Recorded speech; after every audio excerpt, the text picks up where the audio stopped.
ఓటెన్ వార్తలకి స్వాగతం. విజయవాడ డోర్నకల్ రోడ్డులో ఉన్న తల్లి పిల్లల హాస్పిటల్లో ఉషా అనే అమ్మాయి నిండు గర్భిణిగా 3 రోజుల క్రితం జాయిన్ అయింది. ఆ గర్భిణిని డాక్టర్ అరుణ, జూనియర్ డాక్టర్ లక్ష్మి పర్యవేక్షణలో ట్రీట్మెంట్ నిర్లక్ష్యం చేయడం వల్ల గర్భంలో ఆరోగ్యంగా ఉన్న శిశువు మృతి చెందింది. మృతి చెందిన శిశువుని ఆపరేషన్ చేసి బయటకు తీసిన డాక్టర్ శిశువు చనిపోయిన విషయాన్ని తల్లికి తెలియజేసి నిర్లక్ష్యంగా వ్యవహరించారు. కనీసం మృతి చెందిన శిశువుని ఐస్ బాక్స్లో కూడా పెట్టకుండా నిర్లక్ష్యంగా వ్యవహరించి తల్లి గర్భఘోష మిగిల్చారు.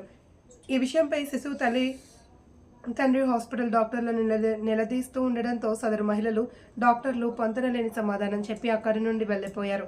శిశువు తండ్రి పోలీసులకు తెలిపిన పోలీస్ కేసు పెట్టారు. మీడియా సమావేశంలో శిశువు తండ్రి ప్రభుత్వం వెంటనే స్పందించి హాస్పిటల్పై తగిన చర్యలు తీసుకోవాలి అని కోరారు. ఈవినింగ్ 7:30 సిసెక్షన్ చేయలేదు, మేము డిమాండ్ చేసిన చేయకుండా ఓపీ చూసుకుంటే వచ్చింది. 7:30కి వచ్చి ఓపీ అయిపోయింది, వచ్చి డిసెక్షన్ చేసింది ఎమర్జెన్సీ. సిసెక్షన్ అయిందండి, సిసెక్షన్ అయింది. చూడాలి కాంప్లికేషన్ ఏమో తెలియదు కదండి ఇప్పుడు మనకి. ఇప్పుడు అయింది అంతే సిసెక్షన్, మనం ఫర్దర్ గా చూడాలి ఏమైంది కాంప్లికేషన్. స్పృహలోకి ఇందాకనే వచ్చిందండి నిన్న. అయితే హాస్పిటల్ వాళ్ళు మెడికల్ నెగ్లిజెన్సీ 100% అండి మానిటరింగ్ చేయాలి కదండి. ఇప్పుడు ఇంజూర్ చేసినప్పుడు బేబీ అనేది బాగా పెయిన్స్ వస్తూ ఉంటాయి. పెయిన్స్ వచ్చినప్పుడు కాంట్రాక్షన్ అవుతున్నప్పుడు పల్సెస్ ప్రెషర్ పడుతూ ఉంటుంది. ప్రెషర్ పడుతున్నప్పుడు ప్రెషర్ పడినప్పుడు ఆటోమేటిక్ హార్ట్ మీద పడుతుంది. అప్పుడు డ్రాప్ అవుతూ ఉంటుంది, పల్స్ హార్ట్ బీట్ డ్రాప్ అవుతూ ఉంటుంది. అది మానిటర్ చేయాలి కదా. హుషారానే అండి. డాక్టర్ గారి పేరు అరుణ సురేష్. మా మిసెస్ వాళ్ళు తినాలి అండి. మా తెలంగాణ భద్రాద్రి కొత్తగూడెం. నమస్తే అండి, నా పేరు శ్రవణ్ కుమార్.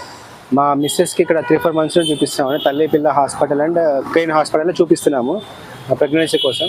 సో బేబీ అయితే చాలా హెల్దీ, మదర్ హెల్దీ అని చెప్పారు. 9 months అయిపోయింది. September 14th మాకు డెలివరీ డ్యూ డేట్ ఇచ్చారు. సో September 14th ఇస్తే మేము పెయిన్స్ 10th వచ్చాము ఒకసారి చెకప్కి. 14th వచ్చింది కదా అని. సో పెయిన్స్ రావట్లేదు అంటే ఒక 2 days వెయిట్ చేయండి, అటు ఇటు కావచ్చు, 12th రావచ్చు, 16th రావచ్చు అన్నారు. 16th రాకపోతే హాస్పిటల్ అడ్మిట్ అవ్వమని చెప్పారు. సో మాకు పెయిన్స్ రాకపోతే మా మిస్సెస్కి మేము 16th తీసుకొచ్చి అడ్మిట్ చేసాం హాస్పిటల్లో. మార్నింగ్ 9 o'clock వస్తే 1 o'clock వరకు అడ్మిషన్ తీసుకున్నారు. తీసుకున్న తర్వాత ఎమ్మటే ఏం చేశారంటే ట్యాబ్లెట్ ఇండ్యూస్ చేశారు. ట్యాబ్లెట్ ఇండ్యూస్ చేస్తే రాలేదు, పెయిన్స్ రాలేదు. పెయిన్స్ రాకపోతే మాకు నచ్చగా మేము ఈ హాస్పిటల్ నుండి వదిలేసి వెళ్ళిపోతాము, వేరే హాస్పిటల్కి వెళ్తాము, మాకు నచ్చట్లేదు ట్రీట్మెంట్ ఇదని చెప్పి అన్నాము. అంటే లేదు మేము అట్లా పంపకూడదు, మీకు బ్లీడింగ్ అయిపోతుంది, అది అయిపోతుంది అని భయపెట్టేసేసి మమ్మల్ని ఇక్కడే స్టే చేశారు. అంటే వాళ్ళ ట్రీట్మెంట్, వాళ్ళ రెస్పాన్స్ మాకు నచ్చలేదు. స్టార్టింగ్ రోజే వెళ్ళిపోతామంటే వద్దని చెప్పారు డాక్టర్ గారు.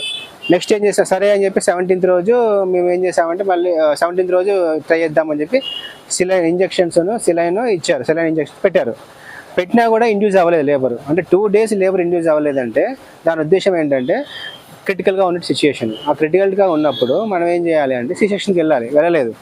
అండ్ ఫస్ట్ ఇంకోటి థింగ్ ఏంటంటే వచ్చిన రోజే వాళ్ళు ఏం చేయాలంటే నార్మల్ డెలివరీ అవుతుందని మాకు ఫస్ట్ నుంచి చెప్తున్నారు. చెప్పినప్పుడు స్కాన్ చేయాలి. డెలివరీ కోసం అడ్మిట్ స్కాన్ చేయాలి. స్కాన్ చేయలేదు. స్కాన్ చేయకుండా బేబీ పొజిషన్ తెలియకుండా ఆమె కళ్ళతో చూసేసి నీ పొజిషన్ కరెక్ట్గా ఉందని చెప్పింది. ఎలా ఉంది మేడం అంటే కరెక్టే ఉంది పొజిషన్ అని చెప్పింది. మేము అడిగాము మెల్ల వేసుకుందని, ఏమీ లేదు, అంత బాగుంది, నార్మల్ ఉందని చెప్పింది.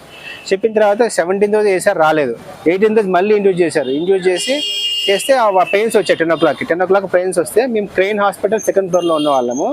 7:30కి చేశారు. మదర్ బేబీది నార్మల్ ఉంది. 8:30కి నార్మల్ ఉంది. 10:30కి నార్మల్ ఉంది. సడన్గా 11:30కి జూనియర్ డాక్టర్ చెక్ చేస్తే హార్ట్ బీట్ కనిపించట్లేదు అని చెప్పి జూనియర్ డాక్టర్, ఇక్కడ ఉన్న సీనియర్ డాక్టర్ చెప్తే అక్కడ 2nd floor ఉన్న అమ్మాయిని, ఆ డైల్యూషన్ అయిన అమ్మాయిని, 3 centimeters డైల్యూట్ అయిన అమ్మాయిని నడిపించుకుంటూ తీసుకొచ్చారు. రోడ్డు మీద ఏం ప్రొవైడ్ చేయలేదు. అంటే స్ట్రెచ్చర్ కానీ లేకపోతే ఏమైనా సపోర్ట్ కానీ. రోడ్డు మీద ట్రాఫిక్ ఉంది, ఈవినింగ్ పూట ఫుల్ ట్రాఫిక్. ఆ ట్రాఫిక్లో ఆ పెయిన్స్లో ఏడుస్తున్న అమ్మాయిని వాళ్ళు ఆ ఫ్లోర్ని ఈ ఫ్లోర్ తీసుకొచ్చారు, ఇక్కడ ఫ్లోర్ తీసుకొచ్చారు. ఎందుకు తీసుకొచ్చారంటే ఏమో పేషెంట్ తీసుకుంటూ వచ్చింది, ఏమో రావాల్సింది. ఇప్పుడు ఆ పేషెంట్ పెయిన్లో ఉన్న పేషెంట్ రావాలంటే ఎంతసేపు పట్టుద్ది? 20 minutes 25 minutes పట్టుద్ది. కానీ ఇక్కడ ఏం చేసి ఏమైనా పేషెంట్ తీసుకుని ఇక్కడికి వచ్చి పక్కన చెక్ చేసి హార్ట్ బీట్ రావట్లేదమ్మా, హార్ట్ బీట్ వినిపించట్లేదు, అయిపోయింది అని చెప్పింది. చెప్పిన తర్వాత మీ అమ్మంటే C-section చేసేసి ఏమైనా ట్రై చేయండి అంటే లేదమ్మా అని చెప్పి దాని తర్వాత లాస్ట్కి ఏం చెప్పింది అంటే ఆల్రెడీ డెత్ అయిపోయిందని చెప్తుంది. అదేంటండి మీరు 10:30కి బాగుందని చెప్పారు, 11:30 కల్లా ఎట్లా డెత్ అయిపోతుంది, అంత సడన్గా ఎట్లా అవుతుంది అని అడిగాము. కంటిన్యూస్ అంటే అలా అయిపోద్దాం. అప్పుడు మిస్షాప్ జరగడం ఏంటి? నెగ్లిజెన్సే కదా. కంటిన్యూస్ మానిటరింగ్ చేయాలి, స్కాన్ చేయాలి. ఇప్పుడు 4 రోజులకి వెళ్తున్నప్పుడు ఇంజెక్షన్ చేసినప్పుడు బేబీ పుష్ చేస్తుంది. పుష్ చేసినప్పుడు మెడలో పెగులు ఉంటాయి, అంటే చెక్ చేయాలి, ఉన్నాయా లేవో చెక్ చేయాలి, కార్డు ఉందా లేదో చెక్ చేయాలి, చెక్ చేయలేదు. కంటిన్యూస్గా బీపీ చెక్ చేయాలి, హార్ట్ బీట్ చెక్ చేయాలి, చెక్ చేయలేదు, ఏమీ టెక్నాలజీ యూజ్ చేయలేదు. కానీ ఛార్జెస్ మాత్రం చాలా ఛార్జ్ చేస్తారు, కానీ ఏది మానిటర్ చేయరు, అన్ని కళ్ళతో చూసి చెప్తారు ఏదో ఇదిలాగా. ఇందుకు మీకు చెక్ చేసిన డాక్టర్ పేరు ఏంటి? Doctor Aruna and doctor junior doctor Lakshmi ఇద్దరు చెక్ చేశారు. అండ్ ఇంకోటి 16th నుండి వచ్చినప్పుడు 9 months కంప్లీట్ అయ్యాయా? 9 months complete, 14th 9 months complete అయిపోయినాయండి. డ్యూ డేట్ 14th అండి. ఇద్దరు హెల్దీ. మీకు రాల్ రిపోర్ట్ చూపిస్తాం, స్టార్టింగ్ నుండి ఎండింగ్ వరకు మీకు ఒక్క కాంప్లికేషన్ చెప్పడం నార్మల్ డెలివరీ అవుతుందని చెప్పారు. బేబీ చనిపోయిన తర్వాత 12 o'clock సి సెక్షన్ చేయమన్నా చేయలేదు వాళ్ళు, డెలివరీ అని చెప్పేటప్పుడు బిఫోర్ 9 months కంప్లీట్ అయిన డెలివరీకి ముందు ఒకసారి స్కాన్ చేస్తారు, చేయలేదండి. స్కాన్ వన్ సిటీ స్కాన్ లో బేబీ హెల్తీగా ఉందా, ఏమైనా ప్రాబ్లం ఉందని 8th month స్కాన్ లో చెప్పారండి. డెలివరీకి జాయిన్ చేసేటప్పుడు స్కాన్ చేసి పొజిషన్ ఎట్లుందో చూడాలి, చూడకుండా నీకు లోపల పేగులు మెల్లేసుకుని చూడకుండా ఎట్లా చేస్తారండి? కొన్ని కంటిన్యూస్ మానిటరింగ్ చేసిన హార్ట్ బీట్ ని తెలిసేది కదా, డ్రాప్ అవుతుందని తెలిసేది కదా, సడన్ గా ఆగిపోదు కదా. అదే అయితే ఇప్పుడు పోలీస్ అండర్ లో ఉంది, అది అయింది, అది ప్లేస్ కూడా ఇవ్వాలంటే తీసేసుకెళ్ళిపోవాలంటే మేము. నమస్తే అండి. ఇప్పుడు డెలివరీ అయిన అమ్మాయి నాకు మా తమ్ముడు భార్య. అంటే తనకి 14th డ్యూ డేట్ అయితే 2 days ముందు అవ్వచ్చు, 2 days తర్వాత అవ్వచ్చు అని చెప్పారు. 10th వెళ్తే ఇవాళ రేపు అయిపోతుందని చెప్పారంట ఈ డాక్టరే, కానీ పెయిన్స్ రాలేదు. సో 14th డ్యూ డేట్ కాబట్టి 14th వరకు చూసి 16th వచ్చి జాయిన్ అయిపో అని చెప్పారంట. 16th అలానే వచ్చి డాక్టర్ చెప్పినట్లుగానే 16th వచ్చి పెయిన్స్ రాలేదు. సో 16th వచ్చి 16th మార్నింగ్ వస్తే ఆఫ్టర్నూన్ అడ్మిట్ చేసుకున్నారు. అడ్మిట్ చేసి వెజైనల్ ద్వారా ఇండ్యూస్ చేయడానికి ట్రై చేస్తారు టాబ్లెట్ పెట్టి, బట్ పెయిన్స్ రాలేదు. 16th అయిపోయింది. 17th రోజు సెలైన్ పెట్టారు ఇండ్యూస్ చేయడానికి. 17th మొత్తం సెలైన్ లో ఉన్నా సరే అమ్మాయికి పెయిన్స్ రాలేదు, లేబర్ ఇండ్యూస్